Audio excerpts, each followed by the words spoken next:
जी हाँ प्यारे छात्रों, देखिए जो 8th ग्रेड अभ्यास पुस्तिका आपको देखिए यहाँ पर जारी की गई है। ये आप यहाँ पर देख पाओगे वर्ष 2022-23 के लिए।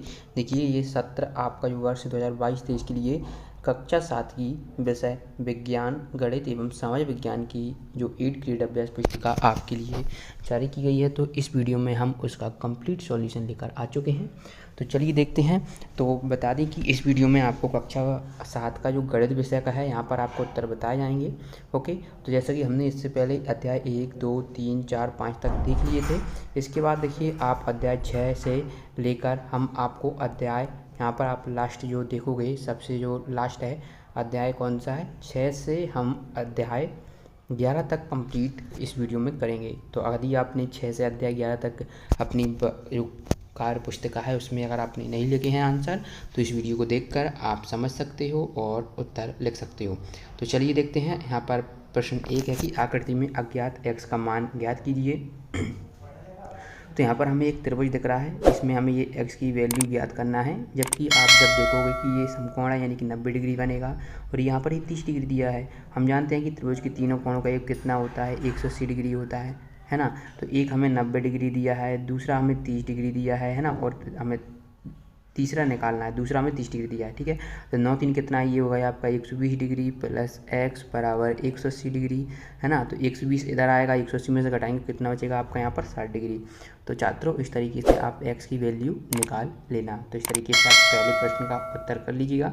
इसके बाद दूसरा प्रश्न देखिए कि त्रिभुज ABC की सभी भुजाएं एवं शीर्ष लिखिए। तो ये आपका त्रिभुज ABC है, तो इसमें भुजाएं क्या होंगी, AB होगा, BC होगी और CA होगी, ये 3 भुजाएं हैं। अब शीर्ष क्या होंगे, तो शीर्ष क्या होते हैं, तो ये 3 शीर्ष हैं यहाँ पर, एक ये शीर्ष है, एक ये है और एक ये है ना। तो ये A, B, C यहाँ पर शीर्ष हैं। इसके बाद देखिए प्रश्न 3, किसी त्रिभुज में शीर्ष लंब को आकृति बनाकर प्रदर्शित कीजिए। ओके, तो यहाँ पर शीर्ष लंब, तो ये आप यहाँ पर देख पा रहे हो, ये आपका क्या है, ये त्रिभुज है, इसमें इस तरीके से आपको ये शीर्ष लंब बनाकर आकृति कर देना है। इसके बाद प्रश्न 4 देखिए कि आकृति खींचकर पुष्टि कीजिए कि एक समद्विबाहु त्रिभुज में एक शीर्षलंब एवं माध्य का एक ही रेखाखंड हो सकता है। ओके, तो आप यहाँ पर देखेंगे तो आकृति बनाकर हमने यहाँ पर ये खींच दिया है, एक त्रिभुज में, एक समद्विबाहु त्रिभुज में एक शीर्षलंब, तो ये शीर्षलंब है ना, शीर्षलंब खींचा गया एवं माध्य का है ना। तो देखिए सॉरी, ये आपका क्या माध्य का है। ओके, इस तरीके से आप इस प्रश्न को उत्तर कर लेना। इसके बाद अगला प्रश्न देखिए प्रश्न 5, आकृति में x का मान ज्ञात कीजिए। तो वहाँ कोण बराबर, हम जानते हैं कि सम्मुख अंतःकोण का योग होता है। तो सम्मुख अंतःकोण कितनी, 30 + 40 डिग्री, तो ये हो जाएगा भागकोण बराबर, तो भागकोण कितना होगा, 70 डिग्री हो जाएगा। एक तो आप इस तरीके से निकाल सकते हो, अगर आप दूसरा तरीका निकालना चाहो तो आप ये आपको एंगल निकालना होगा कितना होगा। तो आप क्या करोगे बच्चों, तो आपको क्या करना होगा कि 40 और 30 को जोड़े कितना आएगा, 70 आएगा। 70 को आप किस में से घटाओगे, 180 में से, तो कितना बचेगा, 110 है ना। तो अब फिर आपको ये वाला आपका इस साइड वाला एंगल तो 110 आ रहा है, तो ये कितना आएगा है ना। तो ये तो ये पूरा कितना होता है, 180 होता है ना। तो 180 में से हम कितना घटा देंगे, 110 घटाएंगे तो 70 आएगा। तो आप इस तरीके से भी निकाल सकते हो बेसिक मेथड से। अगर आप ये पता नहीं है कि अंतःकोण क्या होती हैं, भागकोण क्या होती हैं, सम्मुख अंतःकोण क्या होती हैं, तो फिर आपको दिक्कत होगी, तो आप बेसिक मेथड का भी यूज कर सकते हो। इसके बाद देखिए प्रश्न क्रमांक 4 कि एक त्रिभुज का एक कोण 80 डिग्री है तथा शेष दोनों कोण बराबर हैं, बराबर कोणों में प्रत्येक की माप ज्ञात कीजिए। तो यहाँ पर इस प्रश्न को समझने के लिए आप चाहें तो अपनी गणित की जो कक्षा 7 की प्रश्न क्रमांक 133 देख सकते हैं। तो एक त्रिभुज का एक कोण 80 डिग्री है तथा शेष दोनों कोण बराबर हैं। तो मान लीजिए कि यहाँ पर एक कोण 80 डिग्री ए है, जबकि बी और सी क्या दोनों बराबर हैं। हम जानते हैं कि त्रिभुज के तीनों कोणों का योग 180 डिग्री होता है। तो यहाँ पर ये x और x 2x हो जाएगा और 180 इधर आएंगे तो माइनस में 80 हो जाएगा। तो 2x बराबर कितना होगा, 100 डिग्री। तो x बराबर कितना हो जाएगा, 5। यानी कि एक आपका 80 है, एक फिर दूसरा आपका 50 है और तीसरा आपका 50 है। आप जब इनको जोड़ोगे ना तो 180 ही आपका आएगा। देखिए 8 5 13 5 18। ओके, तो इस तरीके से त्रिभुज की तीनों कोणों का योग भी 180 ही आएगा। ओके, चलिए इसके बाद हम बढ़ते हैं प्रश्न क्रमांक 7 की ओर। तो आपको संपूर्ण सॉल्यूशन मिल रहा है तो वीडियो को लाइक कर दें, दोस्तों के साथ शेयर करें। इस वीडियो को ज़्यादा से ज़्यादा अपने दोस्तों के साथ शेयर करो और चैनल को अभी तक आपने सब्सक्राइब नहीं किया है तो कर लो। ओके, प्रश्न 7 देखिए कि एक त्रिभुज की दो भुजाओं की माप 12 सेंटीमीटर तथा 15 सेंटीमीटर है। इसकी तीसरी भुजा की माप किन दो मापों के बीच होनी चाहिए। तो यहाँ पर आप देखोगे तीसरी भुजा की माप कितनी है, 12 + 15 बराबर 27 सेंटीमीटर से कम, तथा तीसरी भुजा की माप 15 - 12 3 सेंटीमीटर से अधिक होगी। अतः तीसरी भुजा की माप 3 सेंटीमीटर से 27 सेंटीमीटर के बीच में होगी। ओके, इसके बाद देखिए प्रश्न क्रमांक 8। तो प्रश्न क्रमांक 8 में देखेंगे एक त्रिभुज की भुजाएं 3 सेंटीमीटर, 4 सेंटीमीटर और 5 सेंटीमीटर लंबी हैं। निर्धारित कीजिए कि क्या वह एक समकोण त्रिभुज है। तो यहाँ पर देखिए ये आपका समकोण त्रिभुज है। यहाँ पर ये तो हम जानते हैं कि यदि समकोण त्रिभुज जब होगा जब कर्ण का वर्ग बराबर लंब का वर्ग प्लस आधार का वर्ग होगा। कर्ण हम बड़ी भुजा को मानेंगे और लंब और आधार उससे छोटी और उससे छोटी को मान लेंगे। तो कर्ण हमने 5 मान लिया, फिर लंब 4 और आधार 3, है ना। तो 5 का वर्ग 25 होगा, 4 का वर्ग 16 और 3 का वर्ग 9। तो 16 9 25, तो 25 बराबर 25 यानी कि ये एक क्या है, समकोण त्रिभुज है। ओके, इसके बाद चलिए अगले प्रश्न की ओर बढ़ते हैं। प्रश्न क्रमांक 9।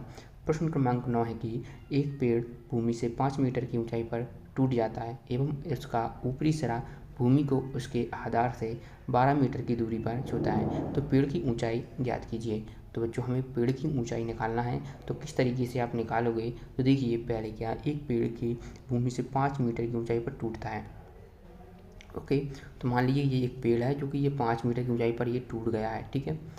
तो फिर ये इसकी ऊपरी सिरा भूमि का उसके आधार से 12 मीटर की दूरी पर छूता है। तो ये जो गिरकर गिरा है तो ये आधार से इसकी 12 मीटर की दूरी पर है। ओके, तो फिर ये क्या बोल रहा है कि, है ना, तो आपको क्या करना है, पर सबसे पहले पाइथागोरस प्रमेय लगा देनी है, ठीक है। कर्ण हमें ये निकालना पड़ेगा पहले, ठीक है। और ये तो पता है कि ये 5 मीटर की ऊंचाई से गिरा है, तो ये हम निकालेंगे तो y बराबर 13 मीटर आ जाएगा। अब हमें पेड़ की ऊंचाई निकालना पड़ेगा, है ना। तो ये कर्ण कितना है, 13 है और ये 5 है। तो क्योंकि ये यहीं से ये टूट कर गिरा है तो ये पूरा और ये पूरा एक ही बात है। तो 13 5 18 मीटर आपका आंसर हो जाएगा। ओके, चलिए इसके बाद देखिए प्रश्न 10। प्रश्न 10 से आप यहाँ पर देखोगे कि किसी त्रिभुज के तीनों कोण में 1:2:1 का अनुपात है। त्रिभुज के तीनों कोण ज्ञात कीजिए। तो हम मान लेते हैं कि तीनों जो त्रिभुज के तीनों कोण है x 2x और x हैं। तो हम जानते हैं कि तीनों का योगफल 180 डिग्री होगा। तो ये 2x और 1x 2x हो जाएंगे। 2x + 2x 4x का, है ना, बराबर 180 है। तो x बराबर क्या होगा, 180/4, यानी कि x बराबर आपका आएगा 45 डिग्री। तो अब हमें एंगल दिखाना होगा। तो एक आपका निकला आएगा 45 डिग्री और 2x है यानी कि 90 डिग्री और x है यानी कि 45 डिग्री। ओके, इस तरीके से आप यहाँ तक पेज 83 तक कंप्लीट कर लोगे। इसके बाद देखिए अध्याय 8 जो कि है राशियों की तुलना। ओके, तो यहाँ पर आप देखेंगे 1/3 को प्रतिशत रूप में लिखिए। ओके, तो प्रतिशत रूप में लिखने को बोले तो 1/3 को हमें लिखना, तो उससे प्रतिशत में बोले तो 100 से मल्टीप्लाई कर दो। ओके, तो ये आपका आ जाएगा 33 सही 1/3%। ओके, इसके बाद देखिए दूसरा प्रश्न है, किसी कक्षा के 65% विद्यार्थियों के पास साइकिलें हैं, कितने प्रतिशत विद्यार्थियों के पास साइकिलें नहीं हैं। तो देखिए 65% विद्यार्थियों के पास साइकिलें हैं। तो आपको बताना कितने विद्यार्थी के पास नहीं है। टोटल कितने होंगे, 100% होंगे। 100% में से 65% के पास साइकिलें हैं, तो कितने परसेंट, 35% के पास साइकिलें नहीं होंगी। ओके, चलिए इसके बाद देखते हैं 0.09 को प्रतिशत में बदलिए। तो हमें क्या करना पड़ेगा, 100 से मल्टीप्लाई करना पड़ेगा, है ना। तो 0.0 को करेंगे तो ये 9% आपका आ जाएगा। दो संख्या बाद, है ना, ये जब आप मल्टीप्लाई करोगे 9% आपका आएगा। इसके बाद देखिए 12 का 75%। तो जब भी देखिए ज्ञात कीजिए देखिए आपको इस तरीके का लिखा है 12 का 75%, है ना। तो आप इसको लिखेंगे 12 का मतलब होता है इंटू 75, प्रतिशत का मतलब होता है इंटू 1/100। ओके, और जब भी कोई संख्या बोले कि आप, जैसे अभी इसमें यहाँ इससे पहले वाले प्रश्न में आप देखोगे कि प्रतिशत में बदलिए। ओके, और वहाँ पर आपको प्रतिशत दिया था, प्रतिशत में बोले तो आपको 100 से मल्टीप्लाई करना है, और जब आपको प्रतिशत दिया हो तो 100 से डिवाइड करना है। ओके, तो 12 का 75% यानी कि 75/100, तो यानी कि 12 × 3/4 यानी कि 4 × 12 यानी कि 9। ओके, इसके बाद देखिए प्रश्न 5, संपूर्ण राशि याद कीजिए। इसका 70% 14 मिनट है। तो इसको आप इस तरीके से लिख लीजिए। इसके बाद प्रश्न क्रमांक 6 देखिए कि 1000 5% वार्षिक दर से जमा किए जाते हैं, एक वर्ष बाद कितना ब्याज प्राप्त होगा। ओके, तो मूलधन है 1000 है, दर 5 है, टाइम हमें यानी कि समय 1 वर्ष दिया गया है। तो साधारण ब्याज बराबर होता है मूलधन गुणे दर गुणे समय, यानी कि P × R × T/100। तो वैल्यू निकालोगे तो 500 रुपये आपका क्या आ जाएगा, साधारण ब्याज यानी कि सिंपल इंटरेस्ट आ जाएगा, इंटरेस्ट। इसके बाद देखिए अगला प्रश्न है कि 2:3:5 के अनुपातों को प्रतिशत में बदलिए। तो देखिए 2 3 5 टोटल 10 हैं। ओके, यानी कि कोई चीज़ 10 है। तो अब हमें 2/10 कर देंगे, क्योंकि ये टोटल कितनी है, पूरी 10 है। तो 2/10 × 100 करेंगे तो ये 20% निकल कर आएगा। 3/10 इंटू 100 करेंगे तो 30%, और 5/10 इंटू 30 तो ये 50%, यानी कि टोटल कितना आना चाहिए, 100% आना चाहिए। तो देखिए 100% आ रहा है। ओके, तो इस तरीके से हमें परसेंट में वैल्यू निकाल सकते हैं। नेक्स्ट क्वेश्चन देखते हैं, प्रश्न क्रमांक 8, दी गई आकृति को कितने प्रतिशत भाग छायांकित हैं।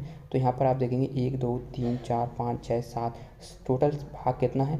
देखिए एक बार और काउंट कर लीजिए, 8 है, ठीक है, 8 टोटल छायांकित भाग पूछा, तो 1 2 3, तो 3/8 तो आपको छायांकित भाग ने है, लेकिन इसे हमें प्रतिशत में बदलना है। तो 3/8 इंटू 100 करेंगे तो ये आपका आएगा 12.7, यानी कि 37.5%। तो ये आपको इस तरीके से इसका उत्तर कर लेना है। इसके बाद देखिए प्रश्न 9, कि यदि किसी त्रिभुज के कोण में अनुपात 2:3:4 है, तब उसके प्रत्येक कोण की माप क्या होगी, है ना। तो माना त्रिभुज के तीनों कोण 2x 3x व 4x हैं, तो 2x + 3x + 4x = 180 डिग्री। तो ये 4 3 7 2 9x हो जाएगा, 9x = 180। तो x बराबर कितना आएगा, 20। ओके, तो 2x बराबर कितना हो जाएगा, 40, 3x बराबर 60 और 4x बराबर आपका हो जाएगा 80। तो इस तरीके से आप इस प्रश्न का उत्तर कंप्लीट करोगे। इसके बाद देखिए प्रश्न क्रमांक 10 की एक नगर की जनसंख्या आप यहाँ पर देखोगे कि इकाई, दहाई, सैकड़ा, हज़ार, 10,000, लाख, यानी कि 2 लाख, यहाँ पर आपकी 2.5 लाख की समथिंग ये जनसंख्या दी गई है। तो आपको इस तरीके से इस प्रश्न का उत्तर कर लेना है, 2% आ रहा है। ओके, इसके बाद हम बढ़ते हैं अध्याय 9 की ओर, जो कि परिमित संख्याएं हैं। तो यहाँ पर आप देखोगे प्रश्न 1 है कि -3//11 प्लस 5/9 का योग ज्ञात करना है। तो आप -3 तो माइनस से माइनस काट दिया, तो 3/11 प्लस 5/9 बचेगा। एलसीएम 99 आएगा, तो ये आपको 82/99 कर देना है। दूसरा प्रश्न देखिए 5/63 माइनस 6/21 का मान ज्ञात करना है। तो आप इसको किस तरीके से करेंगे, तो 5/63 ऐसे कैसे रहेंगे, माइनस और माइनस के 6/21 है, तो ये माइनस से माइनस क्या हो जाएगा, प्लस हो जाएगा, क्योंकि माइनस का माइनस में मल्टीप्लाई करते हैं, यानी कि गुणा करते हैं, तो वह प्लस में हो जाता है। तो ये हमारा आएगा 5/63 प्लस 6/21, एलसीएम 63 आएगा, और ये हो जाएगा आपका आंसर 23/63। गुणनफल ज्ञात कीजिए। तो यहाँ पर आपको इस तरीके से स्क्रीन पर देखने को मिल रहे हैं। तो प्रश्न क्रमांक 3 के उत्तर आपको वीडियो को पॉज करके लिख लेना है। इसके बाद प्रश्न क्रमांक 4 है कि -2/13 प्लस 1/4 को मान ज्ञात कीजिए, यानी कि आपको सिंपली जोड़ना है। ओके, तो इसको आप चाहें तो आप अपनी कक्षा 7 की प्रश्न क्रमांक 204 व 205 देख सकते हो। ओके, इसके बाद देखिए -2 एवं -1 के बीच में 3 परिमेय संख्याएं लिखिए। तो यहाँ पर आपको 3 परिमेय संख्याएं देखने को मिल रही होंगी, -9/8, -8/5 और -7/5। ओके, इसके बाद देखिए प्रश्न 6 है 5/-3 के समतुल्य 4 परिमेय संख्याएं लिखिए। तो यहाँ पर आपको समतुल्य 4 परिमेय संख्याएं देखने को मिल रही हैं, 10/-6 और 15/9 और 20/-12 और 25/-15।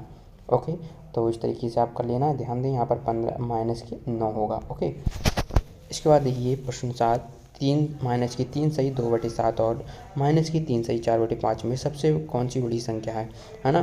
तो यहाँ पर आपको जो संख्या बड़ी देखने को मिलेगी वो होगी आपकी -3 सही 2/7, यानी कि आपकी ये संख्या इससे क्या है, बड़ी संख्या है।